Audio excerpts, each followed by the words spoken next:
안녕하십니까. 수요 스텝 세미나 임플란트의 치아보험 적용에 대해서 이야기를 할 연세 디자인치과 김은희입니다. 만나서 반갑습니다. 지난 시간에는요, 치아보험의 가장 기본적인 내용을 봤다라고 하면, 가장 흔히 청구를 하시는 임플란트 부분에 대해서 집중적으로 이야기를 해볼까 합니다. 지난주에 제가 보존치료와 보철치료의 차이점에 대해서 이야기를 했는데요. 보존치료는 이렇게 치아를 발치하지 않고 씌워서 살아있는 치아를 보존하는 것을 보존치료라고 이야기를 하고요. 보철치료는 치아를 발치한 자리에 임플란트라든지 틀니 같은 것을 대체하는 것을 보철치료라고 치아보험에서는 이야기한다고 말씀을 드렸습니다. 그래서 치아보험에서는 이렇게 세 가지 항목을 보철치료로 말씀을 드리고 있는데요. 첫 번째로 틀니, 그리고 브릿지, 임플란트 이 세 가지입니다.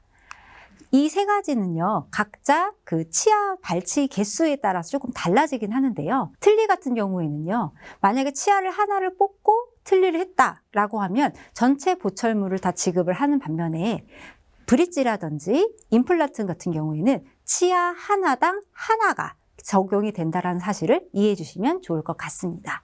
그래서 치아보험 약관을 통해서 한번 살펴보도록 하겠습니다.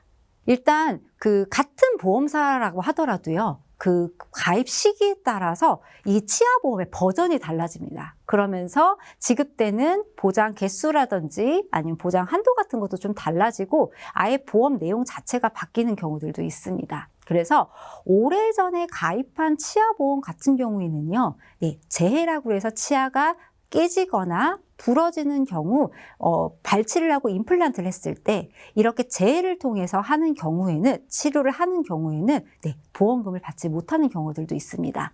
똑같이 L사의 보험 약관을 보고 있는데요. 2014년도에 가입한 보험 같은 경우에는 이 치아 오식증과 치주질환 이 두 가지만을 원인으로 보고 있고요. 그리고 연간 3개 한도로 하고 그리고 감액 기간이 2년으로 되어 있습니다. 질병만 보장이 가능하다라는 거죠. 하지만 똑같은 보험사에 2020년 가입된 다른 버전의 보험 같은 경우에는 질병을 포함해서 재해까지도 보장이 가능하다라는 거. 그리고 변하지 않는 건 딱 있습니다. 영구치, 발거 1개당 임플란트를 지급하겠다라는 부분이 명시가 되어 있고요. 그리고 재해로 인한 경우에는 계약일로부터 해당 치료보험금의 100%를 지급한다라고 되어 있습니다. 질병의 경우에는 감액기간과 면책기간이 적용이 되겠지만 재해의 경우에는 감액과 면책기간을 적용받지 않는다라는 것도 약관에서 볼 수가 있겠죠. 그리고 한 가지 더 유의사항을 좀 보게 되면은요.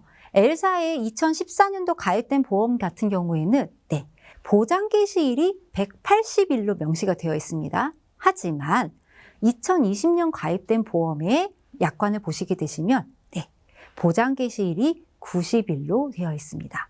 똑같은 보험이라 하더라도 가입일자 그리고 그 보험의 버전에 따라서 그 보장 개시일도 조금씩 달라질 수 있다는 점을 알 수가 있습니다. 자, 치아보험에서 임플란트를 적용할 때는 이 4가지를 기억해 주시면 되는데요. 제가 자꾸 강조를 해드리고 있죠. 영구치 1개당, 영구치 1개를 발치했을 때 보장을 해주겠다라는 부분이고요. 두 번째로는 진단일과 발치일입니다. 임플란트의 모든 기준은 발치일 기준이 되고요. 감액기간과 면책기간을 지정하는 데 있어서는 진단일이 매우 중요하기 때문에 이 2가지를 명심해 주시면 좋으실 것 같고요. 그리고 발치 개수가 연간 한도와 맞물려 있는지 무제한인 경우에는 크게 상관이 없습니다. 그때는 면책기간과 감액기간만 고민을 해보시면 되는데 만약에 환자분께서 연간 한도를 가지고 있는 경우다라고 하면 1년에 뽑을 수 있는 환자분의 계약일부터 그 계약일 사이에 1년의 기간 동안 몇 개를 뽑을 수 있는지를 한번 고민해 보시면 환자분께 좀 도움이 될 수 있을 것 같고요. 마지막으로 치과 의사의 진단하에 발치를 한 경우만 인정이 된다라는 이 부분을 이해해 주시면 좋을 것 같습니다. 제가 아까 영구치라는 부분을 이야기를 했는데요. 치아보험에서 영구치의 정의는요. 유치가 빠지고 난 다음에 생기는 자연 치아를 이야기를 합니다. 그러니까 보험 임플란트도 3개월이 지나고 나게 되면 치주 질환이 생겼을 때 일반 치아처럼 보험 청구를 할 수가 있죠. 하지만 치아보험에서는요, 그렇게 인정해 주지 않습니다. 그리고 제3대구치, 사랑니라든지 과잉치 같은 경우도 영구치에서 제외가 됩니다. 아마 상병명을 잘 생각해 보시면 이해가 될 수 있을 텐데요. 제3대구치 같은 경우에는 저희가 보통 K00 상병을 많이 쓰고 있죠. 이 부분을 조금 유의해 주시면 좋을 것 같습니다. 단, 후속 영구치가 없는, 선천적으로 영구치가 없이 유치를 계속해서 사용하셔야 되는 분들도 계시잖아요. 그런 경우에는 영구치로서의 기능을 인정해서 보험금이 지급이 되는 경우들도 있습니다. 다 지급이 되는 경우들도 있고, 반만 지급이 되는 경우들도 있는데요. 이것은 보험사마다 조금 다를 수 있으니까요. 혹시 환자분께서 유치를 빼고 나서 임플란트를 승립하셔서 청구를 하셔야 되는 경우라면 한번 청구는 해보셔도 좋으실 것 같아요. 간혹 추가적인 자료를 요청하는 경우들이 있으니 조금 더 도와주시면 좋을 것 같습니다. 치아보험에서 임플란트를 적용할 때 대상이 되는 영구치의 발거의 원인들이 있습니다. 발치의 원인들이 있습니다. 보시면 치아 우식증, 치주질환. K02와 05 항목은 가능한데 어디에 K04 항목이 있는 거지?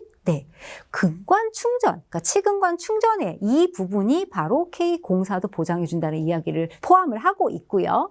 그리고 여기 보시면 치아보험에서 임플란트를 적용을 할 때 영구치 발거의 원인, 영구치 발치의 원인이 있습니다. 그래서 이렇게 지급이 대상이 되는 영구치의 발치의 원인은 치아 우식증과 치주질환으로 하고 있고요. 그리고 마지막으로 재해까지 포함이 되어 있죠. 이 약관은 2020년도 약관이기 때문에 이 이전에 가입하신 분들은 약간 다르실 수도 있겠습니다. 하지만 K02와 05 항목은 무조건 보장을 해주겠다. 원인이 됐을 때 보장을 해주겠다는 것과 그럼 K04 항목은 어디 있는 거야? 라고 궁금하실 수 있으신데요. 여기 보시면 신경치료에 대한 항목이 있습니다. 이 부분을 조금 같이 봐주시면 좋을 것 같아요. 그래서 임플란트에서 그 치아 발치의 원인이 되는 경우에는 K04, 05, K02, 04, 05 항목이고 그리고 J코드인 S02.5까지도 가능하다라는 점. 그리고 잔존치근을 발거했다 하더라도 치아 우식이 원인이 됐다든지 아니면 재해에 의해서 치아가 깨져서 잔존치근이 돼서 발치를 했다든지 이런 원인만 명확하다면 보험금을 받으시는 데는 특별히 문제는 없으실 것 같습니다.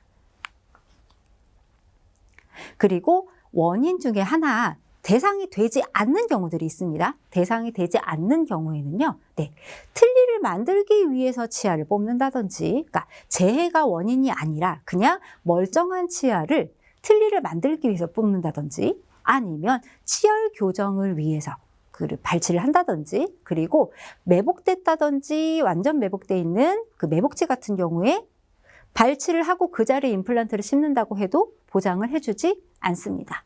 그리고 명시된 원인 외에 치아 우식증, 충치 이외에 다른 원인으로 발치를 한 경우에도 인정을 해주지 않습니다. 그리고 이 부분을 조금 잘 같이 봐주시는 게 좋을 것 같은데요. 보장 개시일 전에 진단 확정받은 경우에도 보험금을 지급하지 않는다라는 거. 그리고 보장 개시일 전에 이미 발치를 한 경우, 계약일 이전에 발치를 했다든지 아니면 보장 개시일 이전에 발치를 한 경우에도 마찬가지로 지급이 되지 않는다라는 점. 그리고 아까 지금 계속 같은 내용이 반복되고 있는데요.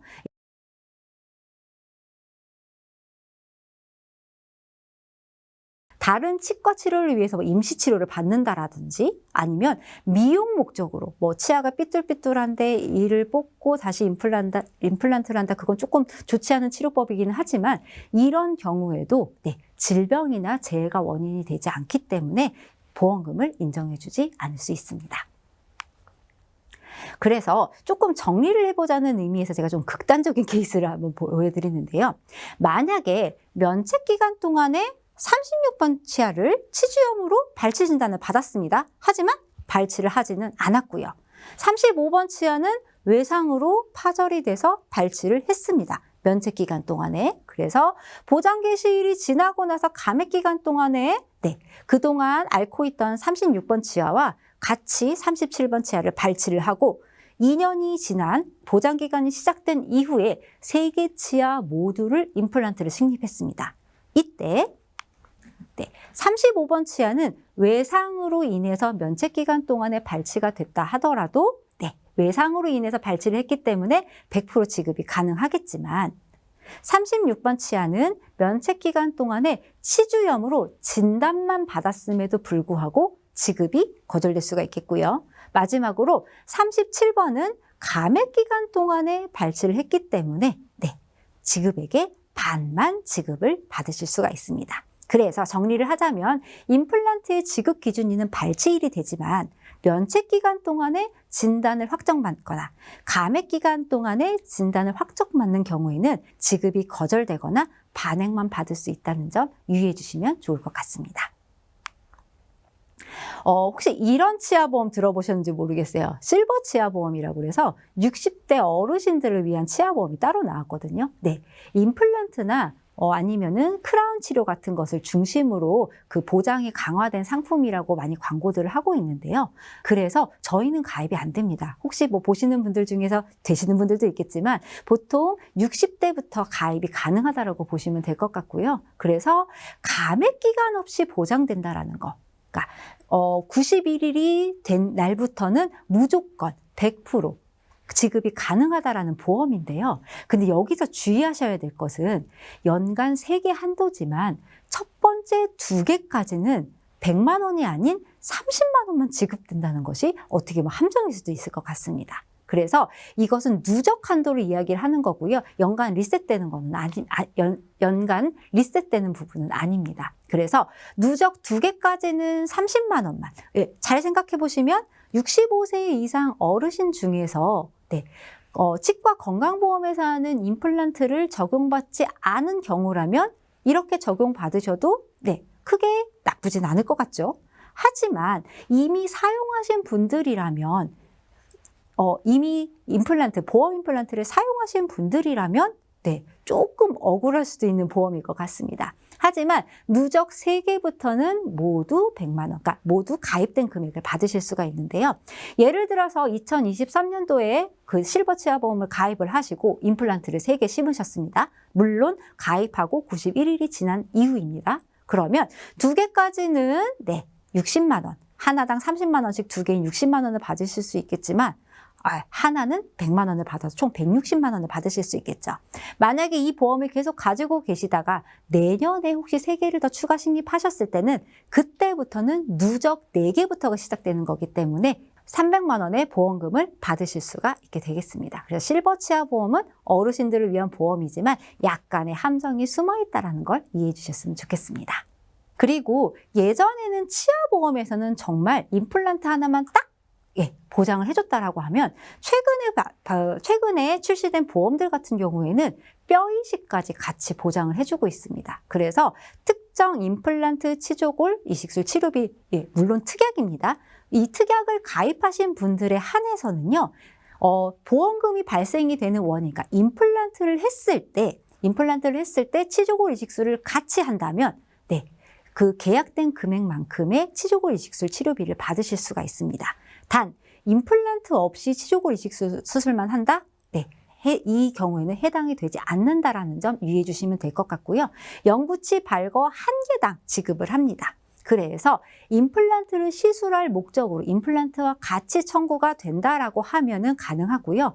어떤 뼈 이식 재료를 쓰시든지 상관은 없습니다. 하지만 골 이식술 그리고 골 유도 재생술, 상악동 거상술이라고 불리는 이 특정 명시된 치료 외에는 보장해주지 않습니다. 예를 들어서 리치 스플린트를 한다, 거기다 뼈 이식을 한다라고 하면은 보장이 되지 않으실 수 있다라는 점 이해해 주시면 좋을 것 같고요. 근데 비슷한 건데 조금 헷갈릴 수 있는 부분이 바로 생명보험의 치조골 이식술입니다. 생명보험의 치조골 이식술 같은 경우에는요, 임플란트를 보장해 주는 건 아닙니다. 그리고 이 보험은 치아보험과는 아예 별개 문제라고 생각해 주시면 좋을 것 같아요. 그래서 임플란트는 보장해 주지 않으나 임플란트 수술을 할 때 혹은 다른 수술을 할 때 골 이식술을 진행했을 경우에 적용이 가능한 보험입니다. 그래서 2008년 3월에 보험이 개정되기 전에 가입된 보험자에 한해서 이게 보장이 가능하신데요. 얘를 어떻게 구분을 하느냐? 보험 증권을 보면 알 수 있습니다. 그래서 보험 증권에 수술 특약에서 1종에서 3종이라고 명시가 되어 있으면 네, 보장이 가능합니다. 근데 여기서 주의하셔야 될 건 아까 치아보험에서 치조골 이식술 같은 경우에는 네, 발치 하나당의 그 기준이 있었는데요. 생명보험의 치조골 이식술은 수술 1일당 1회입니다. 만약에 전체 치아, 그러니까 전체 치아에 만약에 임플란트를 하면서 치조골 이식술을 하셨다 하더라도 한 번만 지급이 됩니다. 그래서 많이들 들으셨을 겁니다. 치조골 이식술 보험 사기. 네. 이게 그 주 타깃이 된 보험이 바로 이 보험이라고 보시면 되고요.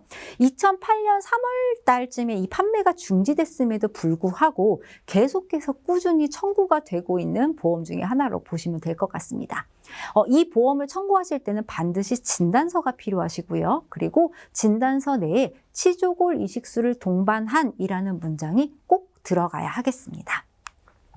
그래서 이거는 제 보험을 진짜 보여드리는 거고요. 보시면 위쪽 같은 경우에 보시면 여기에 1종에서 3종이라고 되어 있는 게 보이실 겁니다. 이 부분을 보시면 되고요. 이것은 치조골 이식술이 가능한 보험이 맞습니다.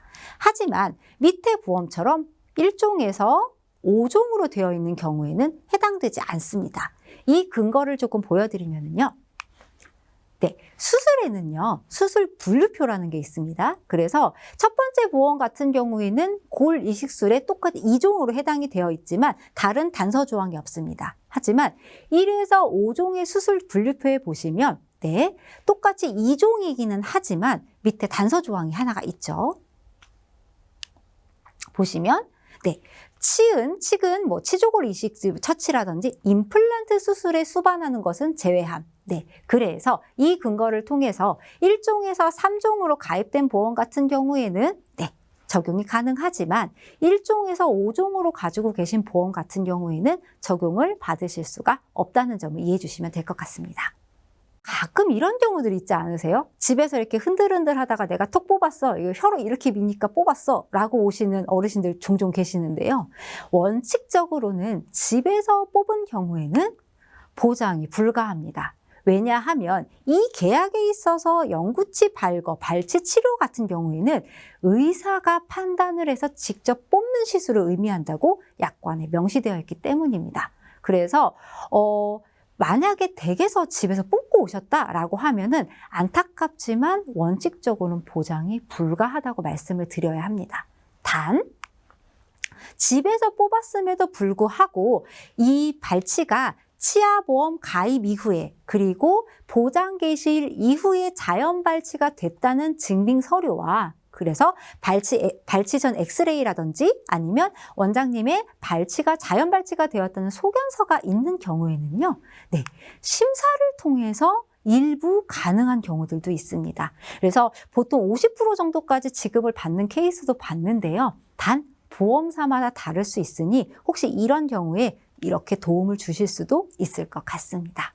하지만 원칙을 무시하시면 안 된다는 점 이해해 주시면 좋겠습니다. 자, 이제 청구 서류에 대해서 이야기를 해볼 건데요. 임플란트 할 때 임플란트를 치아보험에 청구할 때는 먼저 그 보험사마다 가지고 있는 치과 치료 확인서, 양식이 있습니다. 이 양식과 함께 차트 사본과 그리고 진료비 영수증, 그리고 치료 전후를 비교할 수 있는 엑스레이, 이 네 가지 서류는 어떤 보험사를 막론하고 꼭 필요한 것 같습니다. 그래서 이런 서류를 발급을 하실 때 조금 유의하셔야 될 부분 중에 하나는요. 특히 진료 차트 같은 경우에 환자분들한테 좀 민감한 내용이 있을 수 있으니 그 부분 조금 유의해 주시면 되실 것 같으시고요. 그리고 영수증 같은 경우에는 일자별 계산서라고 그래서 한 번에 나오는 영수증을 발급을 해주셔도 괜찮습니다. 일자별로 한 장 한 장 발급하는 거 그렇게 쉽지 않거든요. 그리고 엑스레이는 전후 비교가 가능하도록 해주시면 될 것 같습니다. 그러면 한번 실제로 작성하는 걸 해보겠습니다. 자, 환자분이 이렇게 44, 45, 46 이 세 개 치아가 모두 흔들리십니다. 그래서 모두 발치를 하신 후에 임플란트를 3개를 다 심으셨습니다. 네, 치아 하나당 하나가 임플란트가 모두 적용이 가능하실 거고 연간 한도를 가지고 있다면 3개 한도에도 들어가겠죠. 그래서 이렇게 작성을 해주시면 됩니다. 치아가 흔들리는 원인, 아니면 다른 원인에 의해서 발생을 했다라고 하면 질병 코드를 적어주시면 되시고 해당 치아의 발치일과 그리고 식립일을 적어주시면 됩니다. 간혹 환자분들이 보험금을 청구하는 시점에 따라서 장착일을 적어주셔도 되는데요. 여기서 중요한 건 발치일이기 때문에 식립일이나 장착일은 크게 중요하지 않을 수 있습니다. 자, 다음 사례는요. 네. 또 똑같이 치아 3개가 마구마구 흔들립니다. 그래서 치아를 발치를 하고 임플란트 2개를 신고 가운데에 파닉, 인공치를 달았습니다. 해당 경우에 임플란트 2개는 분명히 가능하죠. 그럼 가운데 치아는 어떻게 표시를 해주시느냐? 네. 브릿지로 표시를 해주시면 됩니다. 브릿지는요, 우리가 생각하는 그 3개 전체가 아니라 인공치 부분을 이야기해드리면 됩니다. 그래서 만약에 지금 같은 케이스 말고 다른 케이스에 인공치가 2개가 있는 경우, 근데 그 인공치에 해당하는 모든 부위가 발치와 함께 이루어졌다라고 하시면 브릿지로 적어드리면 됩니다. 단, 이때 브릿지 같은 경우에는 장착일로 기록을 해주셔야 되기 때문에 약간의 날짜 차이가 있으실 수 있습니다. 다음 케이스를 한번 볼 건데요. 만약에 45번 치아는 예전부터 발치가 되어 있고요. 46번 치아는 흔들리고 44번 치아는 충치가 너무 심해서 2개 치아를 발치를 해야 합니다. 그래서 발치를 모두 하고 3개 모두 임플란트를 식립을 해드렸다고 했을 때 해당 경우 같은 경우에 3개를 모두 다 적어주셔도 됩니다. 단 우리는 발치를 명확하게 알려드릴 수가 없으므로 K08 코드, 그러니까 상실에 관련된 코드를 적어드릴 수밖에 없겠죠. 하지만 K08 코드는 알고 계신 것처럼 보장이 불가한 상병이기 때문에 이런 경우에는 원칙적으로는 보험금을 받으실 수가 없습니다. 단, 환자분께서 다른 데서 뽑았다라고 하시면 그 해당 치아의 발치 기록과 함께 제출을 해주신다라고 하면 보장을 받으실 수가 있습니다. 한 가지 더 비슷한 케이스를 보여드릴 건데요. 예전에 브릿지를 한 케이스입니다. 브릿지를 해서 근데 보니까 충치도 있고 뭔가 치아가 문제가 있습니다. 브릿지를 제거하고 나서 이렇게 다시 씌워드리고 양쪽은 크라운, 가운데는 임플란트를 했다. 이런 경우에는요. 가운데 치아 같은 경우에는 이미 발치가 되어 있기 때문에 발치일은 기록해드릴 수 없지만 식립일이나 치료일은 적어드릴 수가 있겠죠. 심사는 보험사에서 해줄 겁니다. 그리고 양쪽의 크라운 같은 경우에는 이미 질병이 발생을 했기 때문에 다시 치료를 하는 개념이거든요. 그래서 예전에 치료를 했다 하더라도 새로 질병이 발생해서 씌워드리는 거기 때문에 이 부분은 크라운으로 해당하는 상병으로 체크해 주시고 치아번호 적어주시고 혹시 신경치료를 하셨다라고 하면은 신경치료 관련된 기록까지 같이 적어서 장착일을 기준으로 해서 적어주신다라고 하시면 크라운 2개를 더 보장을 받으실 수가 있겠습니다. 오늘 준비한 내용은 여기까지입니다. 감사합니다.